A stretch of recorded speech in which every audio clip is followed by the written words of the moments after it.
Hello friends, नमस्कार। मैं विवेक कुमार एक बार फिर मदर इंडिया एकेडमी में आपका स्वागत करता हूं। आज हम हिंदी व्याकरण का टॉपिक अव्यय करेंगे। अव्यय का मतलब होता है अविकारी शब्द। अविकारी शब्द का मतलब होता है जिसमें परिवर्तन ना हो उसके, जिसमें परिवर्तन ना हो उसके।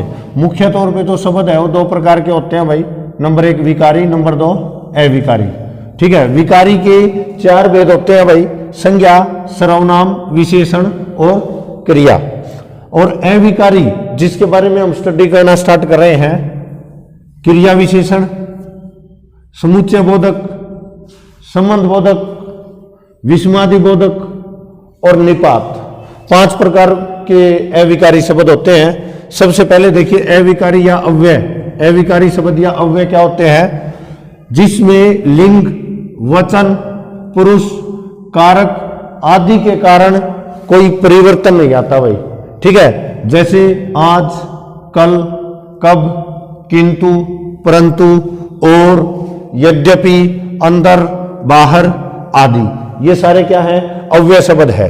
ठीक है, एग्जाम्पल के लिए जैसे वह आज आएगा, वह आज आएगी, तो आज के ऊपर कोई फर्क नहीं पड़ा। वह आज आएगा, वे आज आएंगे, तो आज शब्द पे कोई परिवर्तन नहीं होता भाई। ठीक है, तो ये इस प्रकार के अव्यय या अविकारी शब्द होते हैं।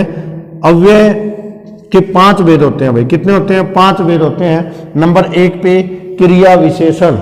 क्रिया विशेषण भाई, जो शब्द क्रिया की विशेषता बताते हैं उसको हम क्या कहते हैं? क्रिया विशेषण कहते हैं। जैसे घोड़ा तेज दौड़ता है, तो देखिए घोड़ा दौड़ता है और दौड़ना एक क्रिया है और उसकी भी विशेषता बता दी।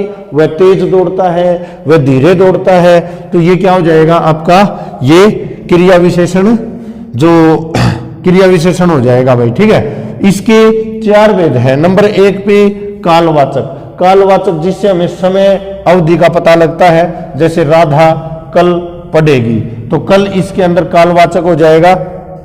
इसके एग्जाम्पल है आज, कल, तुरंत, अभी, दिन भर, प्रतिदिन, हर बार। ये शब्द जहां भी प्रयोग होते हैं समझ लेना कालवाचक है भाई। ठीक है, इसके बाद है स्थानवाचक। किसी स्थान का बोध होता है भाई। जैसे रमेश नीचे बैठा है, तो नीचे शब्द जो है वो क्या हो जाएगा? स्थानवाचक हो जाएगा भाई। ठीक है, इसके लिए प्रयोग होने वाले स्थानवाचक के लिए कौन से शब्द होते हैं? यहां, वहां, दाएं, बाएं, इधर, उधर, बाहर, भीतर। ये शब्द है भाई। ठीक है, और ये बदले नहीं जाते कभी भी। किसके आधार पे? लिंग, वचन वगैरह के उस पे आधार पे भाई। फिर है परिमाणवाचक। परिमाण का मतलब होता है नाप तोल या मात्रा, क्वांटिटी। ठीक है, तो जैसे तेज वर्षा हो रही है, तो तेज शब्द जो है वो परिमाणवाचक शब्द है भाई। इसके उदाहरण हैं बहुत, अति, खूब, थोड़ा, कुछ, काफी, इतना, उतना, कम, अधिक।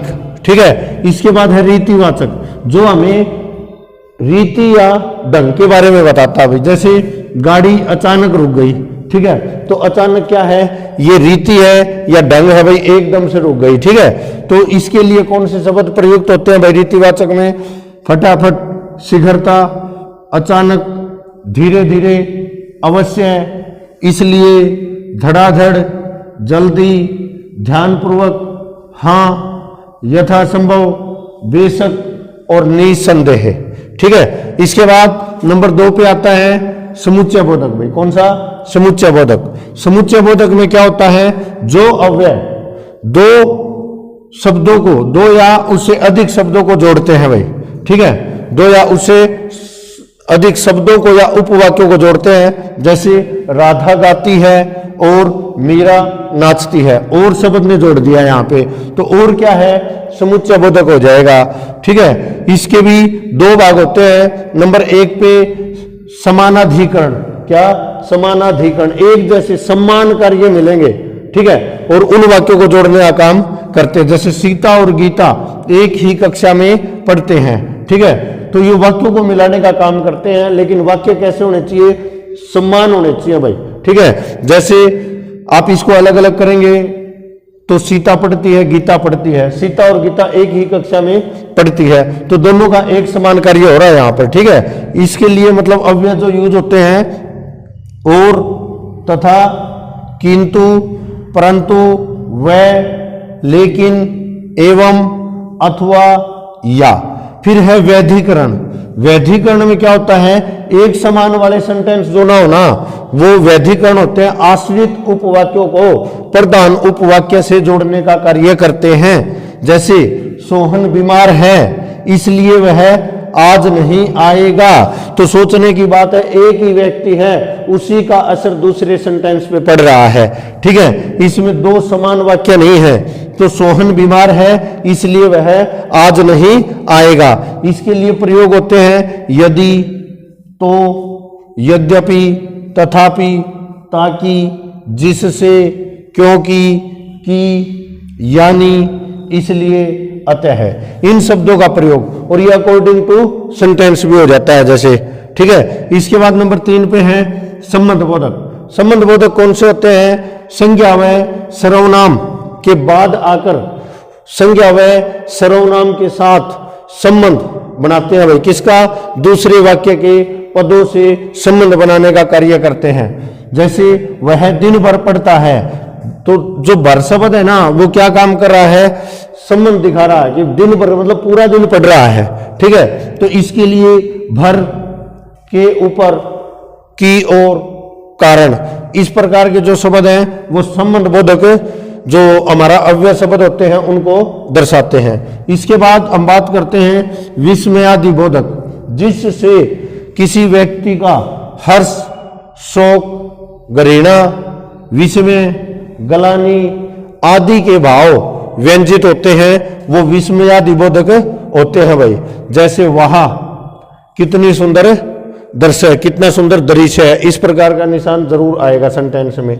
ठीक है, इसके बाद है निपात। निपात क्या होता है, वाक्य में नवीनता या चमत्कार उत्पन्न करने का काम करते हैं। भाई ठीक है, जैसे बोल दिया जाए गीता दिल्ली जाएगी, तो भाई नॉर्मल सी बात हो गई, और फिर इसमें बोल दिया गीता भी दिल्ली जाएगी, इसका मतलब बल दे दिया गया है बात पे। ठीक है, तो इस तरह के जो शब्द होते हैं ना, उनको हम क्या बोलते हैं, निपात बोलते हैं। भाई ठीक है, इसके एग्जाम्पल है भी, मत, हो, तो, सा, जी आदि शब्दों का मतलब इसमें प्रयोग किया जाता है। ठीक है, तो इस प्रकार से इस टॉपिक के अंदर जैसे आप देखिए कि अव्यय क्या होते हैं, अव्यय या विकारी शब्द। ठीक है, अव्यय या अविकारी शब्द। विकारी वे होते हैं जिनमें परिवर्तन हो जाता है, जैसे लड़का है, ठीक है, तो लड़का का लड़के बन सकता है, ठीक है, लड़की बन सकता है।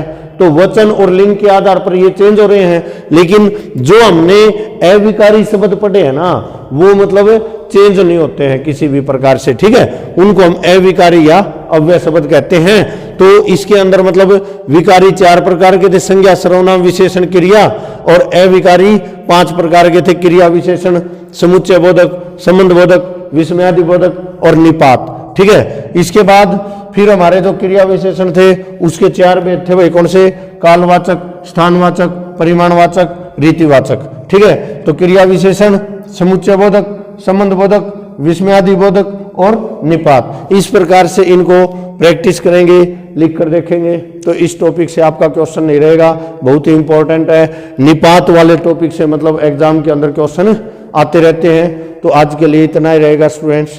थैंक यू, जय हिंद, जय भारत।